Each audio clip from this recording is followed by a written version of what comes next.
this verse, BTS addressed. I mean, I'm sorry, I didn't know they went in this hard. Yes! Oh my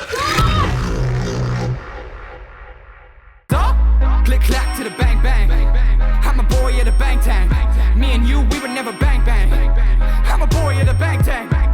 Yeah, let me do my thing. You were never really my friend. You can't do it, but I can. You were never really my friend.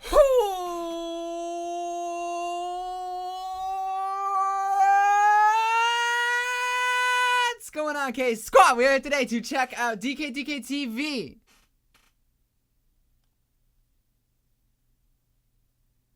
BAEPSAE CROW-TIT explained. It's called BTS BAEPSAE CROW-TIT explained by a Korean. They are Korean. Makes sense. Healthy title choice. This is like a new series that they're doing on their channel. If you don't know their channel, they are really solid channel. They've been around for a while. And they're two guys who live in Korea. And basically, they've done reaction videos and lots of other original videos. They stopped doing reaction videos recently to more so focus on new stuff, especially like a new series like this, Explained by Korean, where they explained, songs way more in depth than just like basic lyric translations can do. And I think this is fucking brilliant. I'm sorry. I passionately, on their behalf, want to say how great this is. We often get lyric translations just from random, translators who just do their best, right? Okay, I didn't mean to hit the mic. Who do their best, right, to translate songs just like from language to language. And you always do your best, right?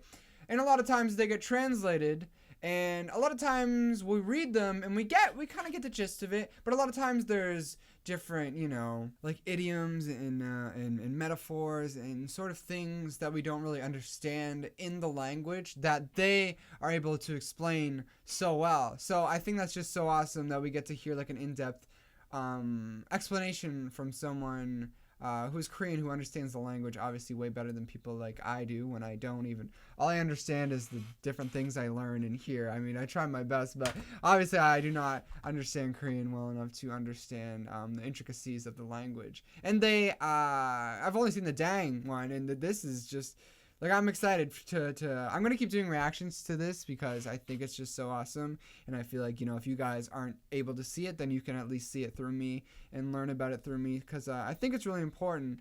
I think a lot of times in K-pop, we say, oh, language is a bit, like we always say, like, oh, language, it doesn't have to be your own language. And I agree, like, language isn't a barrier for music. You should be able to listen to whatever music you want, no matter what language. So a lot of people just listen to the music regardless of not knowing what they're saying, right? It's more so for everything involved in K-pop. It's more so for the idols, they're dancing, the beats, and they're singing and rapping, and everything that's involved with K-pop. But what is really important, and literally is half of the music, is the lyrics. The lyrics are so important. The lyrics still tell a story, and I think that's really important with groups, especially like BTS, and groups coming up like Stray Kids, who are trying to really tell a story with their lyrics, instead of, maybe doing the traditional K-pop thing where, you sing about just love and all things like that, fun, happy things. And I think, we see a lot more groups now doing that, writing more from a story-based.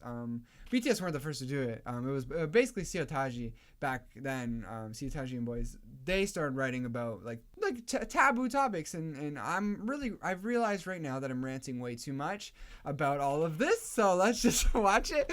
What I'm trying to say is language is important, and I'm excited to learn more about this. And holy shit, I rant way too much, but whatever. So let's watch it. I forgot the volume. BTS's new comeback, we are taking a look at their fiercest and most political song, BAEPSAE. Me! BAEPSAE! Okay. Before I watch this video, I'm going to leave a link to my BAEPSAE remix. I did a remix of this song. Shameless promotion. Link in the description. Link in the pinned comment. Go listen after this video. It's a fucking bop. Anyway. Chasing. First of all, you need to know this Korean idiom. 뱁새가 황새를 따라가면 다리가 찢어진다. It means when you try to do something that's out of your reach, out of your capabilities, then you will likely fail. CROW-TITs or BAEPSAE have short legs, but storks have very long legs. So obviously a CROW-TIT trying to catch up to a stork will likely fail. Yeah, the storks are referring to people in power, the big companies, conglomerates, and older generations. And in this video, I will focus on the last meaning of older generations because the previous two meanings have been covered a lot by other explanations. Okay. Here, BTS is using CROW-TIT as a metaphor for the younger generation, or the millennials of South Korea. Ooh. They are trying very, very hard to catch up with their parents' generation, the baby boomers or the storks. They also use another metaphor of teacher to refer to the older generation who are born with a golden spoon. They say this because during the ages of the baby boomers in South Korea, they were experiencing huge economic growth and it was extremely easy to get jobs, get housing, and stuff like that. But the economy in South Korea is now at its maturing stages, and the side effects of ultra-fast economic growth have boomeranged to haunt the current generation. Currently, the millennials are facing extremely high pricing of houses, as well as like no job. high disparity between the rich and the poor, and also no job growth. Extreme all-time high youth unemployment. Yeah, I read about that literally last week.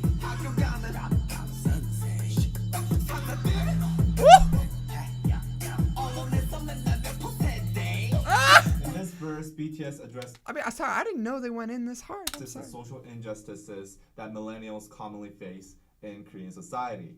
For example, passion pay. This is a very common practice in Korean society where companies basically pay young workers below minimum wage or nothing at all in return for experience. The companies that's kind of worldwide. People do that. We're kind of like getting a little more away from that. Just internships in general where you're working just for experience and not getting paid. Dumbest shit of all time. That's fucked up and it should be illegal. Is because they are offering a job and an experience that many young people have passion for. They are the ones that are actually doing the service for the young people. Enposete is another newly made word that is used to describe the millennials of this decade. They are a generation that have basically given up what many consider to be basic human rights and wants because of extremely high youth unemployment rates and also very low wages compared to living costs. We have many different variations of Enposete to describe the millennials of South Korea. It originally started from Samposete, which is used to describe the millennials that have given up dating, marrying, and giving birth due to economic instability. Then it evolved to Oposete, giving up which love? added giving up employment and buying your own house. And then it evolved to Chilposete, which added human relationships and oh my hope. God, Now hope! the word Enposete is most commonly used because they have basically given up all their dreams and hope. That is the saddest thing of all time.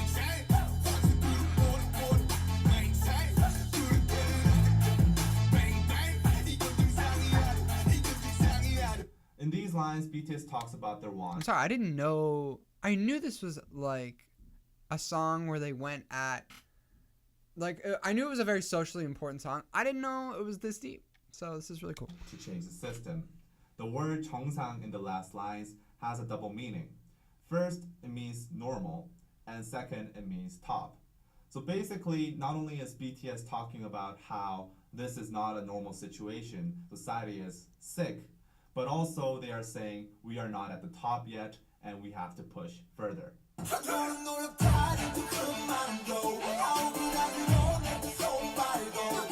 Cringe!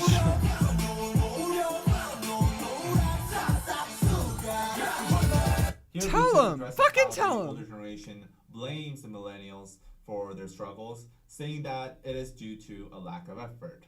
The word 노력 is pronounced 노력 by BTS, and this is a very commonly used internet slang among millennials to sarcastically describe how the older generation blames them for the lack of effort. Baby boomers often neglect the fact how society is completely different now compared to when they were growing up, and also the economic situation is completely different. They also neglect the fact that a lot of the economic problems that these millennials face today were in fact caused by baby boomers. For example, housing prices that are extremely high so that I could rant right now so much about the whole baby boomer thing and millennials and just the total lack of understanding from so many adults to like older people that just don't understand how shit works. Their mindset is just, oh, I had to go through this, blah, blah, blah, so you have to go through it too, or like, blah, blah, blah. That's how it was when I was growing up. Bitch, well, it's not how it is now. How you grew up is not how we grew up. Like, Millennials have basically given up buying their houses. These were driven up by baby boomers buying multiple houses in speculation and for investment purposes. Yet many baby boomers simply neglect the fact and tell the millennials that they should try harder, work harder, so that you can perhaps buy a house 20 years later. On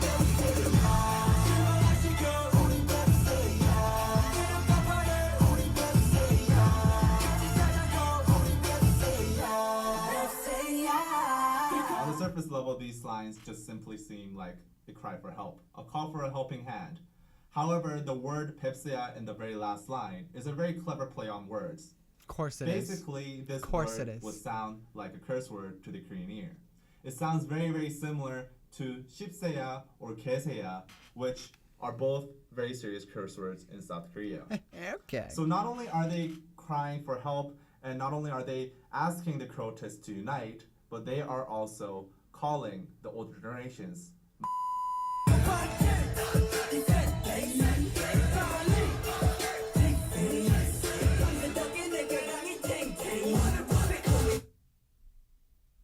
Wow! My boys really went in, didn't they? They really went in, didn't they? Goddamn! Thank you so much, David, for explaining that. These are so helpful. Please never stop doing this. I'm sure in this next album that BTS drops, they're gonna have a couple songs that are dealing with the same kind of social issues, and I don't know what sort of issues they're gonna tackle, but they always tackle something. They've been focused on a lot in the whole Love Yourself albums, right? It's been more on the mental health aspect, the more love aspect of life. So I'm sure there's gonna be some great things that they can do this series on for. I don't know what I'm saying, but this is really great, is what I'm trying to say, and I fucking love this series. Go support their channel. As always, I always leave the link for the videos I react to in the description, so go check it out for yourself. Subscribe to their channel because it's a really good channel, and yeah, I love these videos. I really do. They're awesome. So hope you guys enjoyed watching with me, and that's such a the whole song. I like I said, I didn't know it went that in. Like, I knew it was a very socially important song in Korean in Korea, but I didn't know it was to that level. I didn't know there was so many layers to it, and they always, BTS, man. I always admire their ability to write about whatever they want, and it's fucking sick. And anyway, I love you guys. Thanks for hanging out with me. Have yourselves a beautiful day, and remember, chit-chat-ay-yo. Click clack to the bang bang. I'm a boy at the bang tang. Me and you, we would never bang bang. I'm a boy at the bang tang. Yeah, let me do my thing. You were never really my friend. You can't do it, but I can. You were never really my friend.